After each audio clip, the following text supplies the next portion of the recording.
Welcome to the Dibbly Dobblers Cricket Podcast for another episode. I am your main host, Callum, as always. And as always, the secondary host, producer, dinner lady. Lada, I'm here, yeah. What's my name? What is it? Andrew, that's it. How you doing? Yeah, I'm not bad. How are you? I'm fine. In fine spirits. Good. I'm actually trying to stay awake, but that's all right. It's just because we've been chatting for the last half an hour before we start recording. That's all it is. Yeah. Exhausted all the chat before we start chatting. That's always a sound tactic. We used to have not a cricket podcast. We used to have a podcast with another friend of ours. And that's what it was always like. We had the good chat, not recorded. And the rubbish was what we recorded. We just speak rubbish all the time, so that's fine. Well, last week we had a special episode with Shuja Khan from Carlton Cricket Club ahead of their trip out to Spain for the European Cricket League. Is that right? European Cricket League, yeah. So if you've not checked that out, check it out on the YouTube or any other platforms that you use to listen to us. And if you have checked that out and you're coming back after having that been the first thing of us you've seen, thank you for coming back, and we hope we live up to your expectations. Yep, and remember to hit that subscribe button, and then you'll know that we've released new episodes. Indeed, yeah. So, tonight, it's tonight as we're recording. It could be whatever time you want it to be. We're going to discuss, I think mainly England is going to be on the cards. It is going to be quite an England-centric episode. We're going to be a Scottish cricket podcast. We kind of haven't really felt we could avoid talking about England. So a few different things, both from the men's and women's side of the game. Yep. So first, Andrew, you had some points to make on the World T20, but it's not the World, on the 2020 series against the West Indies. Yeah, that finished up over the weekend. So, I don't know, did you watch some of it? I watched some of it, yeah. I think I caught the majority of every game, actually. Right. And there were a few things that stood out to me. Firstly, West Indies were pretty good. Pardon me, and overall deserved their series win, I have to say. But on England's point of view, I think it's time up for Jason Roy in the T20 side. Okay. I have to say, he scored a big 100 in the warm-up games for this series, but completely failed to deliver when the actual real stuff happened. I think since 2019, in T20 in particular, Jason Roy's been a disappointment, and I think it's time to move on from him. Yep. Banton actually performed quite well at the top of the order, so I think, does he get a chance just now or not? I'm not quite sure when everyone's back, because there was a lot of firepower missing from this series. Well, that was kind of my thought a little bit when I saw Banton had done well. I thought, well, he's probably only going to stay in by Roy being displaced. Yeah. But yeah, I suppose there's a question: does he open or Butler Bairstow? I suppose they should, or Butler Stokes, maybe even. No. But anyway, I think they like Bairstow down the order a little bit in the T20s for whatever reason. I don't know. I would have him up the top of the order. I think you just get your two most powerful hitters, and I mean they both. Bairstow opens. That's kind of what he does it in the IPL. Does it in ODI cricket. Everywhere apart from the England T20 team, that's what he does with a white ball. It's just bizarre. But. It is. The next point I had really was on the Wednesday game, the third game of the series, Phil Salt came in and made his debut batting at number 6, which was the first time he'd batted below 5 in a T20 game. And he assaulted the West Indies bowling. And he was absolutely superb. No, it was very good. Yeah, I did get the pun. But I know, but you just brushed over it. I mean, it's terrible. What was that? An unbeaten 60 odd. He was fantastic. And he was rewarded for that by being demoted to 7 for the next 2 games. Welcome to England. What cricket. Are they playing at? Vince did nothing at 3, really. Vince doing nothing in international cricket. Shock. Phil Salt should have batted at 3 in the 4th and 5th games for me. I just don't understand what the logic was with dropping him a further place down the order. He's a top order T20 batsman. What's going on there? Yeah, I mean, I have to be honest. If anything, if I was playing, I suppose Banton kind of got off to a good start. So when they weren't playing Salt, I suppose it became hard to move Banton by that point. But I'd have probably, if I'd have picked it, I actually thought Salt would have probably just played from the start. But I would have probably expected Salt to open and Banton to probably have batted 3 in that situation. Banton's probably earned a right to have stayed there, so that's fair enough. I can live with that. But Salt's built his reputation on just being incredibly explosive out of the blocks. Yeah. He's not necessarily been the kind of guy that's going to get you 80s, 90s, 100s, but he's going to get you a rapid fire 30, 40, 50, and that's really the point in him. And yeah, it just seems odd, especially to demote him after the good score. Yeah, I didn't understand that at all. Owen Morgan only played the first game. Did he play the second one? 2, Played the first 2. Yeah. More and more, you look at this lineup and you go, I just cannot see a place for Owen Morgan in it anymore. Well, I couldn't really see a place for Owen Morgan before the T20 World Cup, to be honest. And I think if you've now got Salt throwing his name at the hat, Banton, who, to be fair, I was critical of him because actually he'd had quite poor stats fairly recently, and maybe it's one of those England, okay, they've kept faith with somebody, they see some talent there, and that, fair enough, they're getting rewarded for that. But you've got young lads like Brooke who came in, okay, maybe, didn't have the bet. He kind of struggled a wee bit and things, but he's clearly a talented cricketer. There's plenty of other talented white ball cricketers, and you do just kind of go, I think it's maybe time to... He's a good skipper, but... He is. That only goes so far. Yeah.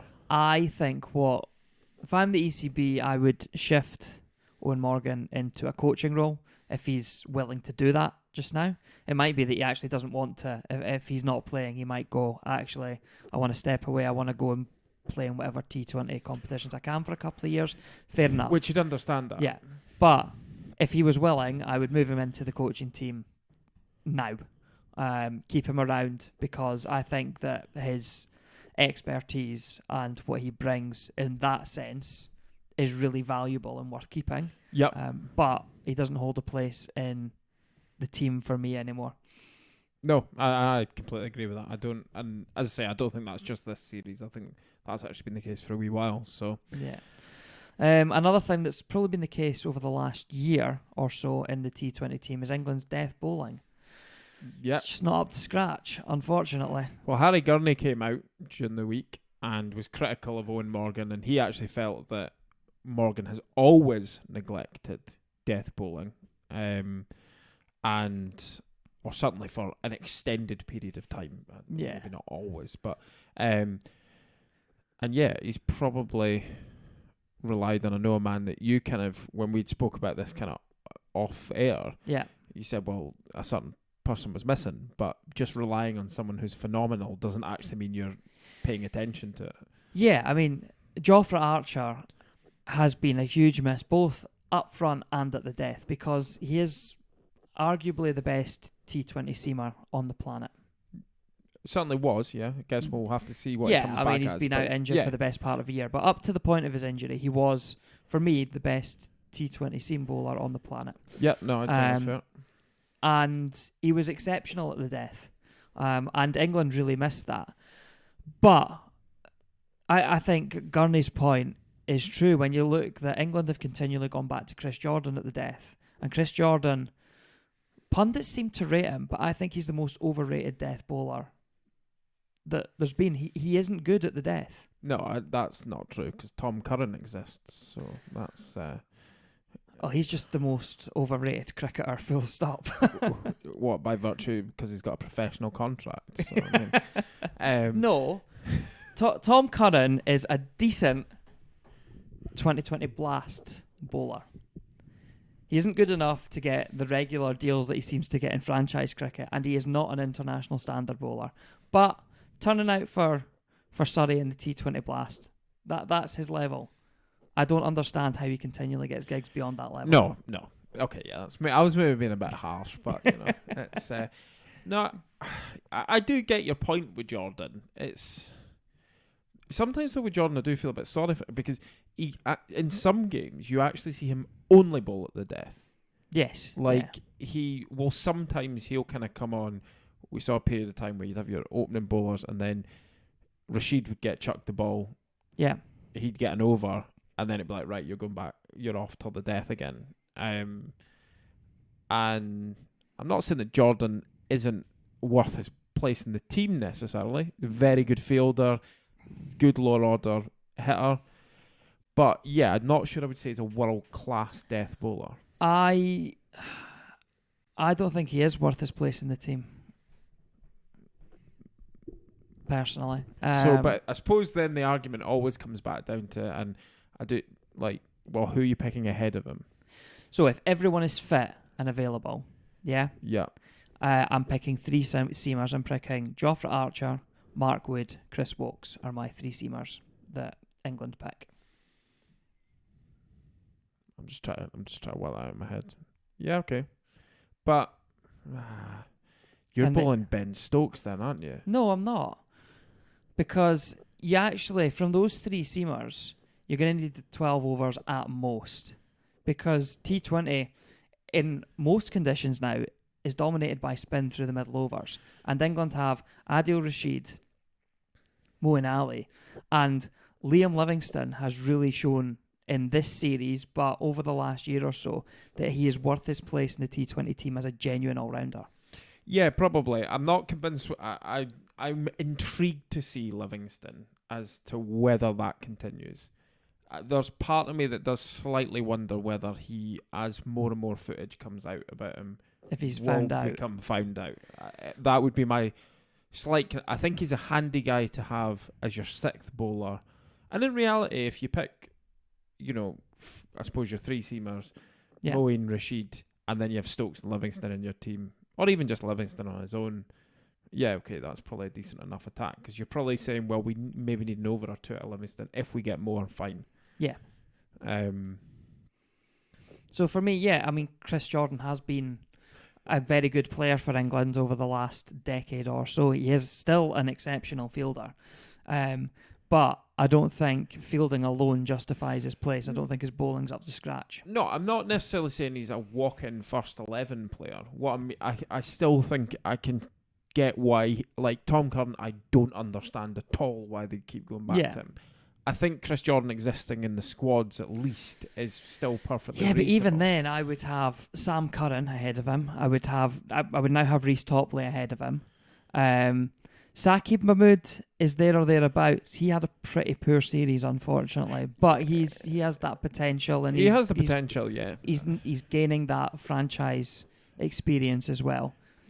Yeah, and I would rather see Mahmood played than Jordan. Do you not think there's a degree of, though, Jordan has likely got this World Cup that's coming this cycle, and then it will be the end of Chris Jordan anyway? Possibly, and I think that Owen Morgan probably gets the same, but I don't agree with that. I can get on board with the Owen Morgan. I don't know if I see that Chris Jordan just goes. I think he'll probably be in the 15 come Australia in, is it October? I think it's possibly November by the time England actually play their games. Scotland start in October. Mid-late October, isn't it? Need to see how expensive flights to Hobart are. You know what? I genuinely would not put that past you. Well, I went on a day trip to Blackpool, so that I decided about an hour before that I was going to do, so that's okay. So a weekend in Hobart, nothing. No, there's 3 games, so I need more on the weekend. Just working from home, lads. I think I'm only meant to come home from Salou about 3 days before the first game, but it's all right. We can work these things out. Don't worry about it. What's the Barcelona to Hobart flights like? I'm sure they're lovely. So I think I've kind of covered my topics of discussion on this. So Topley, I suppose, is an interesting one. There's a few folk that have come out and gone, why was Reece Topley not in Australia? Big, quick bowler, decent enough first class stats. Yeah. He's a guy that's obviously struggled with injury, but kind of seems a little bit like England have, well, I was going to say found somebody there, but rediscovered someone. I don't know quite, but I I suppose the interesting thing a little bit with him will be, and England had this problem with David Willey a little bit, is if you're picking Wokes, Wood and Archer, you're probably then asking Reece Topley, if you played all four, you're probably asking him to be a middle overs bowler or a death overs bowler potentially, of which I'm not sure that's his strong suit.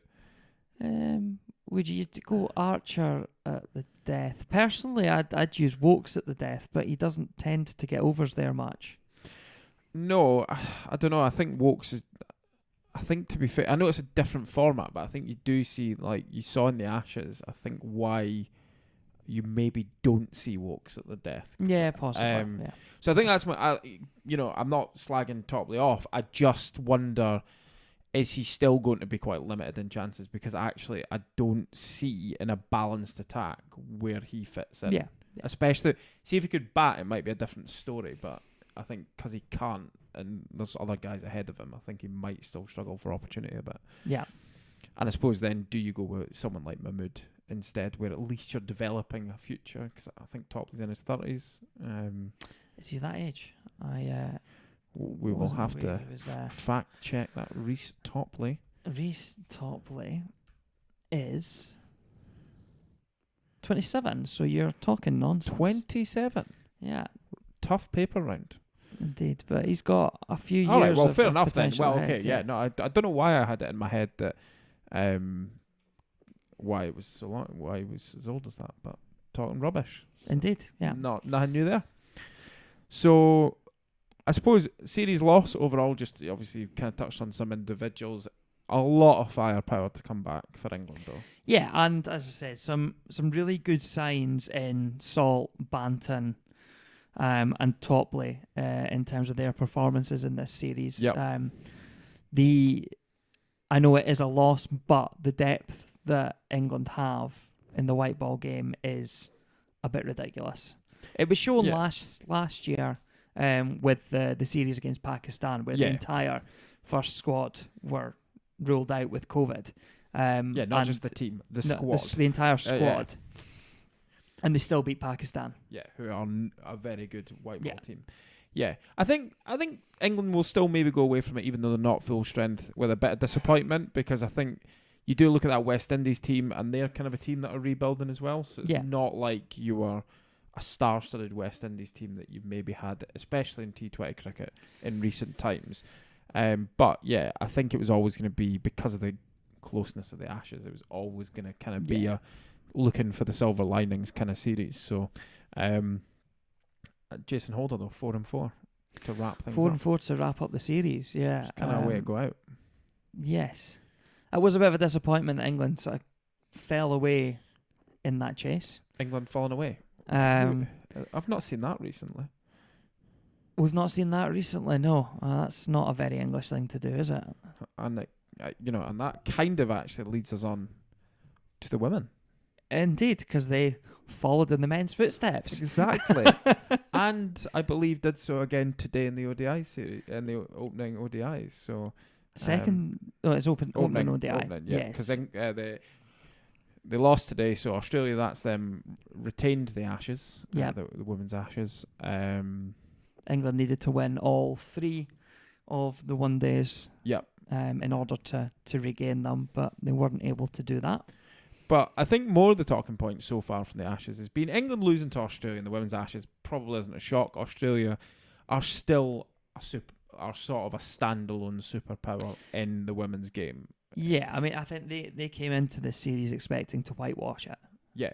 Don't get me wrong, the women's game's developing, people are catching up. India seem to, they kind of are growing in the game. South Africa have got some very good players. New Zealand and England, have kind of been the ones in the chasing pack. So the chasing pack getting bigger, but Australia's still well out in front. But the women's test match, I think, is kind of the thing that seems to have caught the eye a bit. And it was a draw in the end. It was. But it seems it was a very good game by all accounts. It was. I mean, Australia put a reasonable total on the board after being behind early doors. Yep. Lost a couple of early wickets. England, also struggled early in their innings, I think. And then Heather Knight scored a magnificent 160 odd unbeaten. And it really was a superb innings. Oh, yeah. Absolutely fantastic, which got England, I think, only 40 runs behind. Again, mirroring the men's team, and the skipper is carrying the batting order. It was very much a carbon copy of the men's team in that, captain scores a big knock and no one else really does anything. And then that got us to day 4, because it was only a 4-day test match as well. We'll maybe come back to I think we'll come back to that point. Absolutely. 4-day test match. Australia not a million miles ahead. Again, I think they were 12 for 2 or something like that at the end of day 3. Yeah, it was a ropey start again. Yeah. So only 50 odd runs ahead and a couple of wickets down, but they decided to go for it and try and put a total on the board and give themselves a chance to then bowl England out. And they got a lead of around about 250 and gave England, I think it was 46 overs to chase it down. Yeah. And England, to their credit, tried to chase it down. And looked very much like they were going to chase it down until they did what England batting orders do. Yeah. And collapsed. What did they lose? Something like 5 wickets for 15 runs or something in that ballpark. I thought, was it like 6 for 26 or something? I seem to recall seeing. Which left England in a position with 13 runs remaining, 13 balls, and 1 wicket in hand. Yeah, Kate Cross and Sophie Eccleston were at the crease. And then this is kind of where the sort of talking point I've seen on social media and things is about, were they correct? Because at that point, the coach just said, no, just block Kate it Cross out. walked out, and we said, right, what am I to do? And she said, no, just save the game. What would you have done, Andrew? Because you are probably a solid number 11 batsman. Solid number, and I am also a slogger. I don't defend, I just swing at everything. Like a rusty gate. I rarely connect. And when I do... I was going to say you're a misser. When I do, I usually get caught as well. Wow. But I would have swung for it at least. Yeah. I have to be honest. I think given the situation, especially because it's this multi-format series that they're playing in, the draw gets you, you've got to win the 3 ODIs. Yeah. And let's be honest, that was never really going to be on the cards. Yeah. And I just sort of think, I just feel like it would have been that was their opportunity, wasn't caution it? to the wind. Yeah. They were very attacking and, and fair play to them, they survived it. The last ball, I'm pretty sure it was a full toss. Apparently, Australia are really good at bowling terrible last balls in really close situations. See Steve Smith. Yeah. Yeah, Jimmy got a half tracker cross. I'm sure it was like it was some ranked ball. Oh, it was awful. I saw, because Jimmy obviously got his Tailenders podcast with because they were both Greg on James.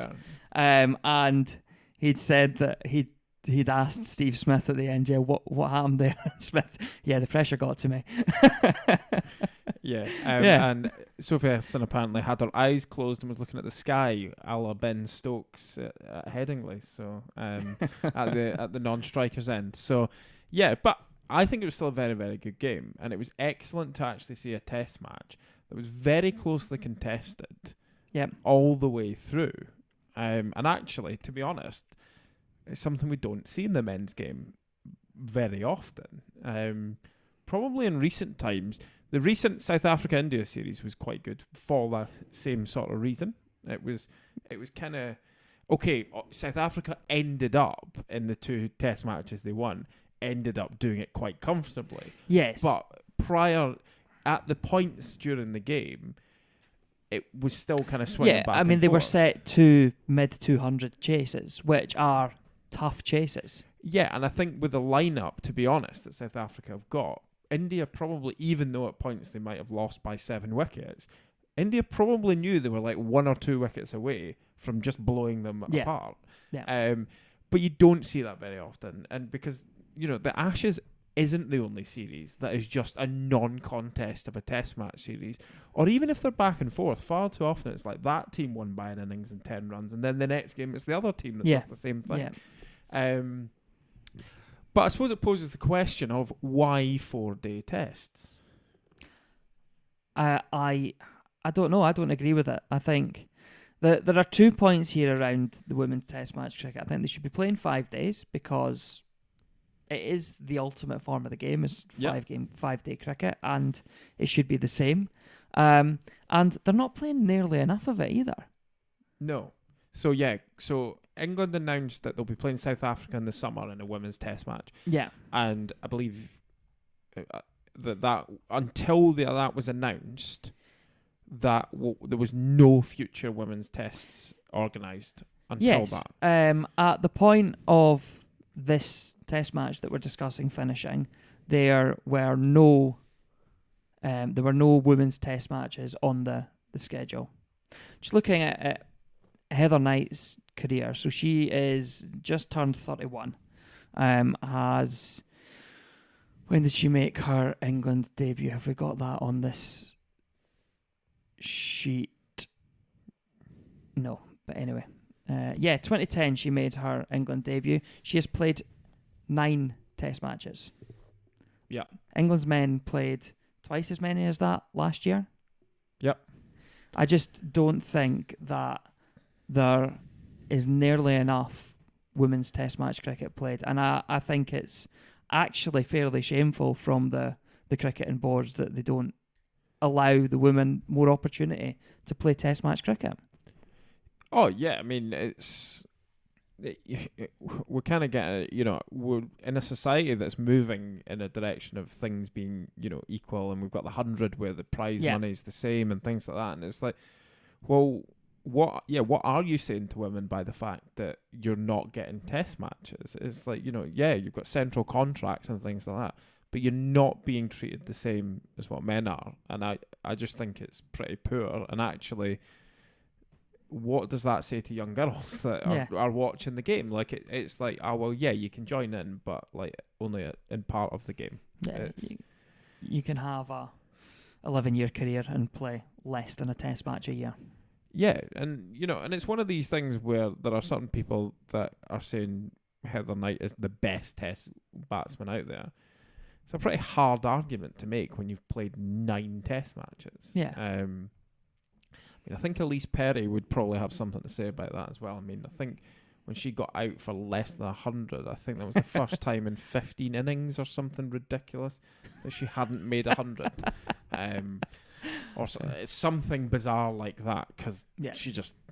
So, I think she might have a bone to pick around that. But you can't even really start entertaining those conversations, because you're like, well, you're not even... You just don't have the sample size. You're not seeing people. So you don't know. And I just think it's a real shame. And I think given that the approach in the women's game of these sort of multi-format series...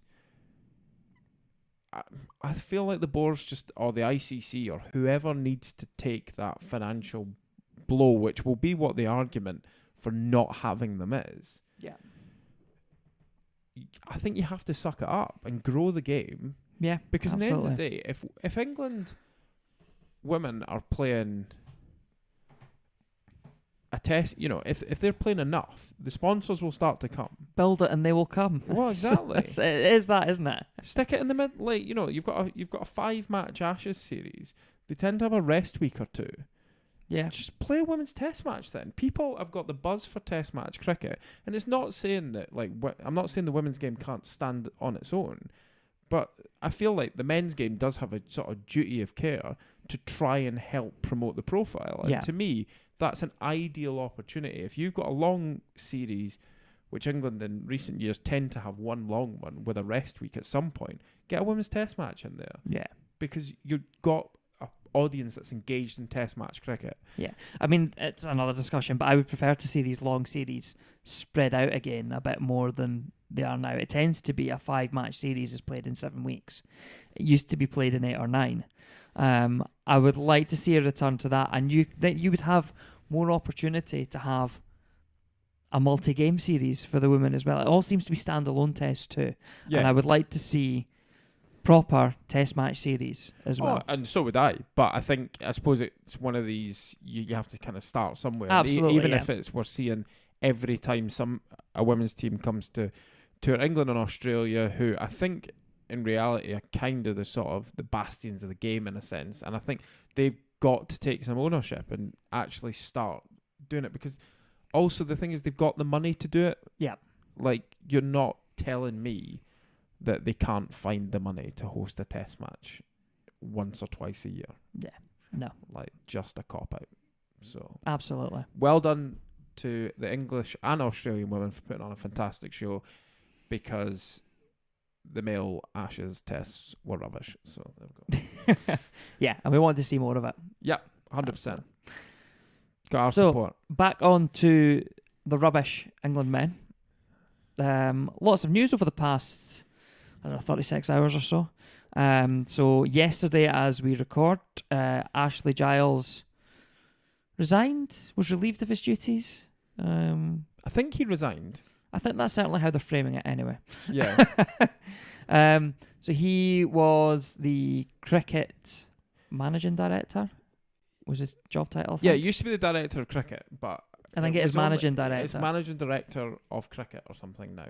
It's Yeah. like they've now become some like multinational divisional conglomerate or something. I don't know, but Senior vice president. yeah, I or was like, something oh my that, word. So he's out the door after England's humiliation in Australia, and Andrew Strauss is back into the position which Giles replaced him in on a temporary basis. Yeah, he absolutely did not resign, because it was like, oh, he's resigned 2 seconds later. Andrew Strauss is in post. It's like, well, I mean, it's succession planning. These things are usually... oh, no. Yeah. Well, he maybe resigned a week ago, and Yeah. that's only just been announced, but yeah. Yeah. But that news was swiftly followed 24 hours later, around about 3 or 4 hours ago as we record, with the news that Chris Silverwood is also gone.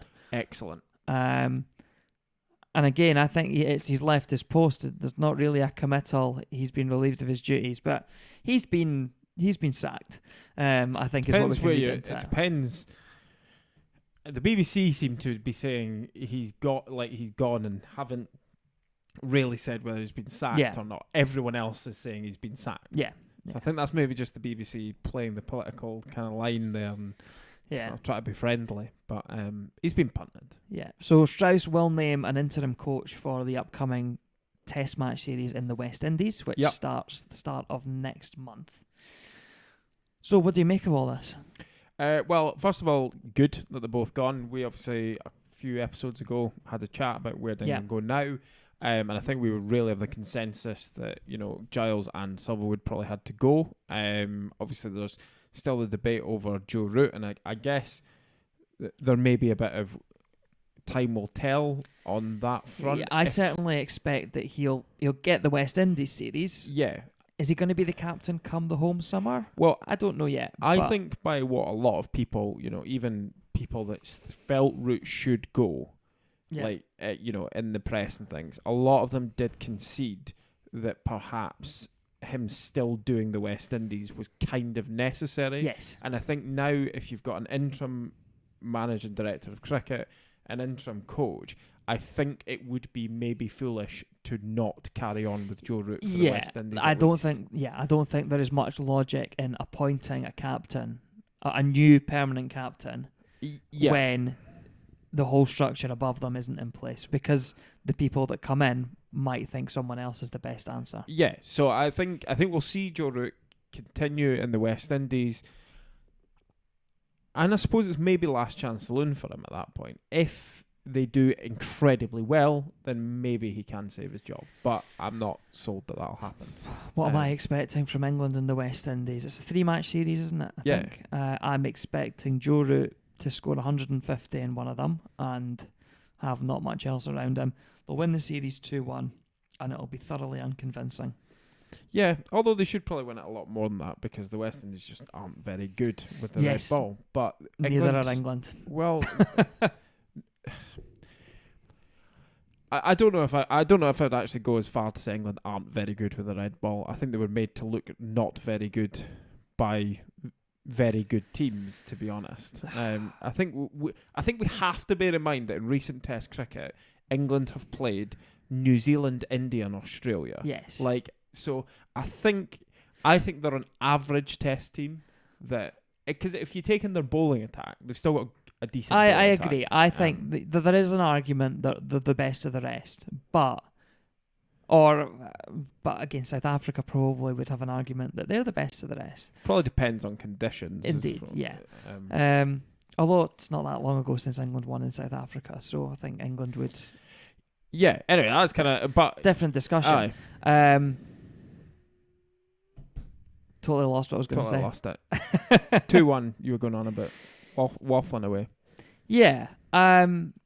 England are miles short of the top three.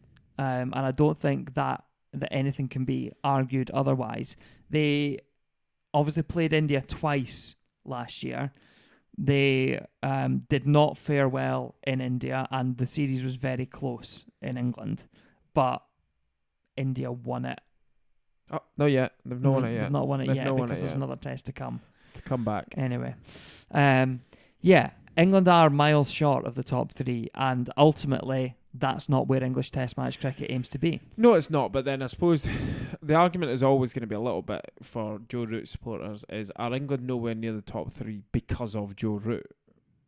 I don't think his captaincy helps them. Well, I would probably be inclined to agree. But it all comes back down to that. Who do you appoint in his place and things like that? I mean, we obviously back the Stuart Broad horse. Yeah. But again, that was kind of an interim position. And I suppose the interesting thing, which I didn't really think about when we're talking about it, is if you have a new coach that, let's just say in April or May, whenever the first test actually gets rolling in England, you've got a new coach at that point. Yeah. This is the new so-and-so era. Do you then appoint a guy for a year as captain? Stuart Broad only for a year? I think you get a couple out of him. But even a couple of years, does that person need to come in and say, this is how I'm now going to approach it? I'm not sure at that point then Stuart Broad is the guy to build a new future around. Yeah, I do take your point. The big issue is that there's no one there. There is no one else there. No. Ben Stokes is probably the only other viable candidate, and I just don't think he is a viable candidate. I think there are too many other issues around Ben Stokes. Yeah. That you can't give him the captaincy at the moment. I think it would be irresponsible to give Ben Stokes the captaincy. Oh no, I absolutely agree with that. So, but it'll be interesting to see. But Alex Stewart's somebody that threw his name into the hat for the interim coaching, coaching job. He's obviously done. Well, I was going to say he's done relatively well at Surrey, but I mean he's got a whole ton of money to work with, and and Ollie Pope will be guaranteed a game again. Oh. So, but I suppose it comes down to, I know you're not a fan of promoting within. Depends on the candidate. Well, I suppose the obvious one is just now would be Paul Collingwood, assisted by Owen Morgan. That was kind of one of my sort of thoughts in the back of my mind. I think I agree with your point earlier. I don't see Owen Morgan just now. In 5 years' time, I could absolutely see Owen Morgan as being the England head coach. I think he will be. Certainly, yeah. At some point in the medium, long-term future, Owen Morgan will be England head coach. Although it'll be interesting to see, though, because Ricky Ponting was getting interviewed about whether he'd like potentially to coach Australia one day, and one of the things he did say is, well, why would I want to coach Australia when I can kind of just go off and do franchise leagues and I'm only away from home for a fairly short period of time, probably get paid more money for doing it. Isn't that the same argument of why players want to play test match cricket though? Well, I know, all I'm meaning though is if he gets sucked in by the franchises, if I would, I suppose that's my point. That's the only reason I can see. If the Knight Riders come and say, I mean, that is who he plays for in the IPL, they go say, right, well, all these franchises, we want you to be our coach. Well, yeah, because the Knight Riders have got a couple, so he may just be the Knight Riders coach everywhere. Well, is that not what Brendan McCullum is at the moment? Is he? No, I don't know. fairly certain he is. Because it's not real cricket, so I don't pay that much attention. But yeah, so Paul Collingwood is probably, if you're going to go internal, he's certainly on the interim basis. He's there. Yeah. Graham Thorpe, the handy cameraman. I think he's gone. I think he was gone. Yeah. Yeah, so I suppose you got Alex Stewart. I'm trying to think of any other. Whether any, because it's only one series and it's before the domestic season starts, would any of the county coaches come in for a series? I don't know. I know, I'm trying to remember who Essex coaches. That's terrible off the top of my head. Can't remember. But yeah, I mean, I suppose your thing with somebody, it could be a trial run. Yeah. Like I know it's an interim thing, but that doesn't mean to say that person's necessarily out of the running. Yeah, absolutely, yeah. And I suppose one of the things with someone like Alex Stewart is there was a bit of everything's a bit sweet and nice, and Alex Stewart ain't sweet and nice. Like he would be foot up the backside kind of stuff, and maybe a character like that is what you need. Yeah. Collingwood, while he was a gritty and determined cricketer, I don't know whether he comes across still quite nice. Yes, I would agree with that, yeah. And maybe they need somebody who's going to shout at them. I wonder if Alec Ferguson would be up for coming and coaching. Just like...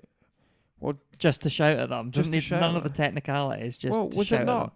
Clive Woodward, did Southampton not appoint him as their manager at one point? Because there was just this... No. Or was it...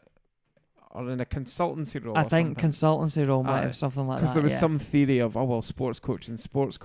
Yeah. So your cat is going absolutely mental at the door. And I don't know if that's getting picked up. If that isn't getting picked up by our mics, I am going to be shocked. I don't think it will, because the microphones are very short range. Oh, well. So I mean, it sounds like that cat is kind of come through this door and then will jump on us. So. Yeah, it tends to be what she does, to be fair.